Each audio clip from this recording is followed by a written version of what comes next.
दोस्तों, नवरात्रों में माँ दुर्गा के 9 रूपों की पूजा की जाती है और लोग माँ के तीर्थ स्थानों पर भी यात्रा करते हैं, जिनमें से माँ वैष्णो देवी मंदिर में हिंदू धर्म के लोगों की बड़ी आस्था होती है। लेकिन क्या आप ये जानते हैं कि कैसे माँ वैष्णो देवी त्रिकुटा पर्वत पर आईं और क्या है माता वैष्णो देवी और भगवान विष्णु के कल्कि अवतार का रहस्य। तो दोस्तों, आज की इस वीडियो में मैं आपको यही बताने वाला हूँ। यदि आपने अभी भी दी प्रिमिटिव हिंदू को सब्सक्राइब नहीं किया है तो जरूर करिए और पड़ोस वाला बेल आइकन भी जरूर दबा दीजिए। दोस्तों, कहानी शुरू होती है त्रेता युग से।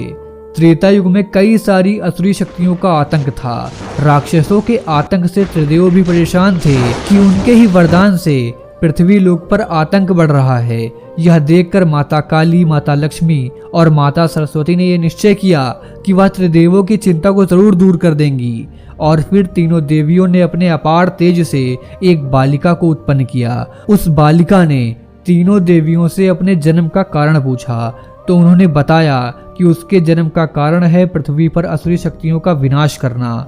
उन्होंने उस बालिका से कहा कि जाओ और दक्षिण भारत में रहने वाले विष्णु भक्त रत्नाकर के यहाँ पर जन्म लो। दोस्तों, वहीं दूसरी तरफ संतानहीन रत्नाकर सो रहे थे तो माता उनके सपने में आकर उन्हें यह बोध कराती हैं कि उनके यहाँ एक पुत्री जन्म लेगी जिसके भक्तों की संख्या कई गुना ज्यादा होगी। कुछ समय के पश्चात ही रत्नाकर के घर पुत्री का जन्म हुआ जिसका नाम त्रिकुटा रखा गया। दोस्तों, जब त्रिकुटा ने घर त्याग कर समुद्र के किनारे तपस्या करने की बात अपने माता पिता को बताई तो वह तैयार हो गए, क्योंकि उन्हें पता था कि उनकी पुत्री कोई साधारण बालिका नहीं है बल्कि उसमें दिव्य शक्तियां हैं।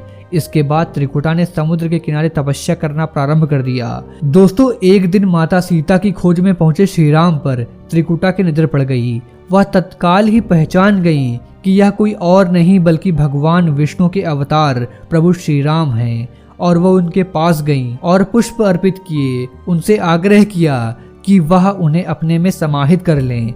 लेकिन भगवान श्री राम ने कहा कि मैं तुम्हारी तपस्या से अत्यंत प्रसन्न हूँ, मगर ये समय अभी उचित नहीं है, इसलिए तुम्हारा नाम वैष्णवी होगा। साथ ही प्रभु श्री राम ने यह भी कहा कि वनवास के पश्चात मैं फिर से तुम्हारे पास आऊंगा। अगर तुम मुझे पहचान गई तो मैं तुम्हारी इच्छा अवश्य पूर्ण करूंगा।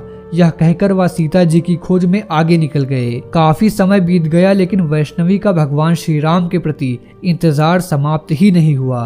तब एक दिन एक वृद्ध व्यक्ति वैष्णवी के समक्ष आया और उनसे कहा कि तुम अत्यंत सुंदर हो, इस एकांत स्थान पर रहना तुम्हारे लिए उचित नहीं है, तुम मुझसे विवाह कर लो। यह सब सुनकर वैष्णवी ने उस वृद्ध व्यक्ति से कहा कि तुम चले जाओ, मैं पहले से ही प्रभु श्री राम की हो चुकी हूँ, वह मुझे स्वीकार करने के लिए अवश्य आने वाले हैं। दोस्तों, तभी अचानक उन्हें लगा कि उनसे बहुत बड़ी गलती हो गई है, लेकिन जब तक वह कुछ जान पाती तब तक बहुत देर हो चुकी थी, क्योंकि वह वृद्ध व्यक्ति कोई और नहीं बल्कि प्रभु श्री राम ही थे।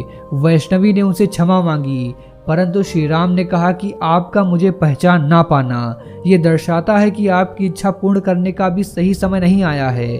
आपको पृथ्वी पर रहकर ही बहुत सारे कार्य संपन्न करने हैं। त्रेता युग में नहीं बल्कि कलयुग में आप मुझ में समाहित हो सकेंगी, जब मैं कल्कि अवतार के रूप में पृथ्वी लोक पर जन्म लूंगा। इसके बाद श्री राम ने वैष्णवी को आदेश दिया कि वह उत्तर भारत में त्रिकुटा पर्वत पर तपस्या करें, वहीं पर अपना धाम बनाकर लोगों का कल्याण करें। तो दोस्तों, ये थी भगवान कल्कि और माता वैष्णवी की रहस्यमयी कथा। क्या आप इस कथा को पहले से ही जानते थे और इस बारे में आपका क्या सुझाव है, हमें नीचे कमेंट करके जरूर बताइए। मिलते हैं आपसे अगली वीडियो में एक नए टॉपिक के साथ। जय हिंद, जय भारत, वंदे मातरम।